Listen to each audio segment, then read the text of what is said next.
Darkness envelops the dense jungles of Sierra Leone. A faint hum grows louder, the unmistakable sound of helicopters. British elite forces are about to embark on a daring mission, one that will test their mettle and determination. Why are they here? What's at stake? Stay with us. Aim your mouse, shoot that subscribe button, and let's dive deep into the heart of Operation Barras. In the heart of Sierra Leone, the dense, humid jungles whispered tales of danger and intrigue.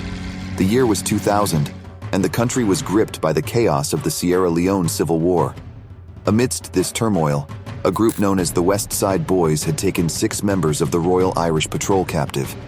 The British government, concerned and determined, knew they had to act. Hidden away in makeshift camps, the British elite forces began their preparations. These were no ordinary soldiers. They were the SAS and Peru, the best of the best. Day after day, they trained under the sweltering tropical sun, their sweat dripping onto the forest floor. Every move was rehearsed, every strategy discussed.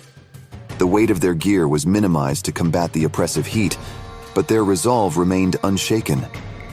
Brigadier John Holmes, a key figure in the British military, arrived with a team of experts. They brought with them invaluable experience and knowledge. Together, they strategized, planned, and prepared for the mission ahead. The stakes were high, and there was no room for error. As days turned into nights and nights into days, the tension grew. Reports from the ground were not promising. Colonel Cambodia, a leader of the West Side Boys, made a bold declaration.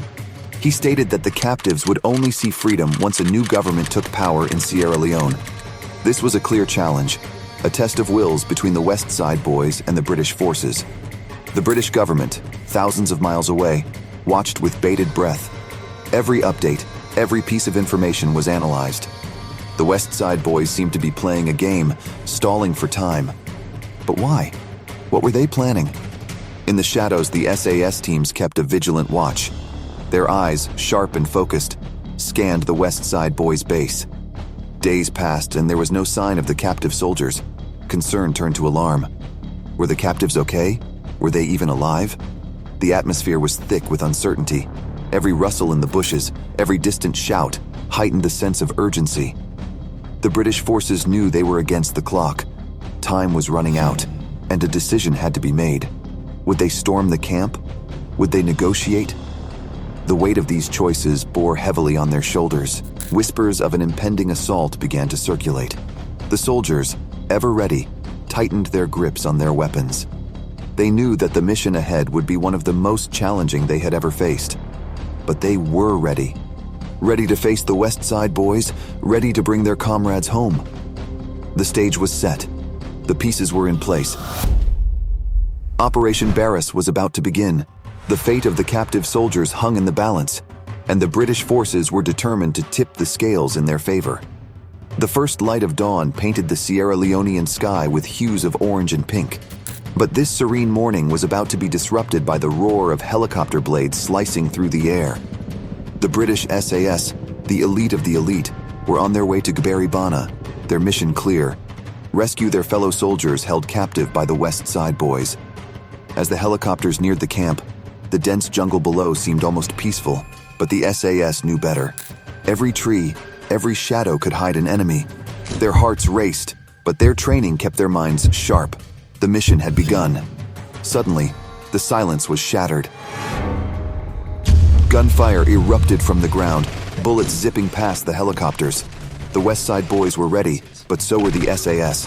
With unparalleled precision, the SAS returned fire, their main goal to ensure the captives remained unharmed. Down in Gberi Bana, chaos reigned. The sounds of gunfire, shouts, and explosions filled the air. The West Side Boys, taken by surprise, scrambled to defend their territory. But the SAS, with their superior training and tactics, began to gain the upper hand. Amidst the gunfire, a voice echoed, "British Army! British Army!" It was the captive soldiers, signaling their location. The SAS swiftly moved towards the sound, their every step calculated, every move precise. But victory wasn't easy. The West Side Boys were putting up a fierce fight. In the heat of the battle, a bullet found its mark. Trooper Bradley Tinnion, one of the brave SAS members, was hit. His comrades rushed to his aid, but the situation was dire. Despite the setback, the SAS pressed on. Their determination was unwavering. They reached the captives, ensuring their safety and preparing for extraction. Every second counted. The helicopters descended, their rotors kicking up dust and debris. One by one, the captives were loaded in, their faces a mix of relief and exhaustion. But the mission wasn't over. The SAS had to ensure a safe exit. Covering fire was provided, allowing the helicopters to lift off, leaving the West Side Boys camp in disarray. As the helicopters ascended, the vastness of the Sierra Leonean jungle stretched out below. The mission, fraught with danger and challenges, had been a success, but it came at a cost. The brave trooper Tinnion, injured in the battle, was a somber reminder of the sacrifices made. The helicopters made their way back to base, the roar of their engines drowning out the sounds of the jungle below.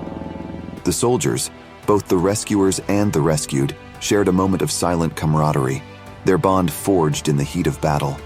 The sun began to rise, casting a golden hue over the Sierra Leonean landscape. The sounds of battle had faded, replaced by the hum of helicopters returning to base. The soldiers, drenched in sweat and exhaustion, began to regroup and assess the aftermath of the intense operation. In the heart of the jungle, the village of Magbeni bore witness to the fierce determination of the Paras. Despite the challenges they faced, from landing in a treacherous swamp to confronting the unpredictable West Side Boys, they had emerged victorious. Their boots, caked in mud, told tales of their relentless pursuit to secure the village. But victory came at a price.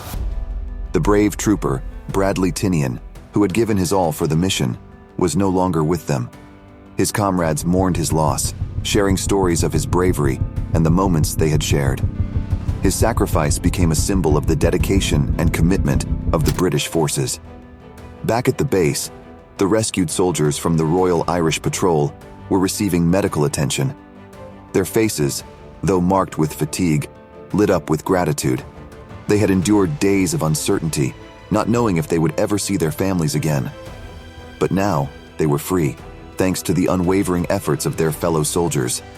As news of the operation's success spread, accolades and commendations began pouring in. The British government and the public hailed the soldiers as heroes. Medals of valor were prepared, ready to be pinned on the chests of those who had displayed extraordinary courage. The operation had not only achieved its objective, but had also reinforced the indomitable spirit of the British military. If you want to journey further into such thrilling tales of bravery and tactical genius, shoot that subscribe button and click on one of these videos. Let's continue our march through history together.